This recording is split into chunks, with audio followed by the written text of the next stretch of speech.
ఏరా ఎక్కడ వెళ్తున్నావు? ఏం లేదు ఇక్కడికే. నువ్వు ఎక్కడ పోతున్నావో ఏం చేస్తున్నావో ప్రతిదీ నాకు తెలుసు. నువ్వు ఫస్ట్ బండి ఎక్కువ. నువ్వు చెప్తే నేను ఎక్కాలనా? ఏంట్రా రే తమ్ముడు, రే ఏంట్రా బండిని అంతా ఇలా చేసావు? అవును చేసా. ఇప్పుడేంటి? అయినా బండి నాన్నది కదా. బండి నాన్నదైనా ఈఎంఐ కట్టేది నేనే కదరా. ఏరా సిగరెట్ తాగావా? లేదే, ఎవరు చెప్పారు? నాకు తెలుసులేరా అన్ని. అవును తాగా. ఏం నువ్వు తాగవా? నాకంటే స్ట్రెస్ ప్రాబ్లమ్స్ ఉన్నారా? ఈ వయసులో నీకేమున్నా చెప్పు. సర్లే ఇంకోసారి తాగను. రేయ్ ఎన్ని రోజులు ఫైల్ పట్టుకొని కూర్చుంటావురా? మా ఫ్రెండ్తో మాట్లాడా, వెళ్ళి ఆఫీస్లో కలువు. నాకేం అవసరం లేదు, నీ లైఫ్ నువ్వు చూసుకో. రేయ్ నాకంటే చెప్పేవాళ్ళకి ఇట్లా తయారైనారా?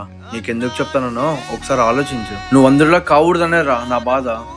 నువ్వు నన్ను అర్థం చేసుకోకపోయినా పర్లేదురా, నేను ఎప్పుడు నీ మంచిగా కోరుకుంటా.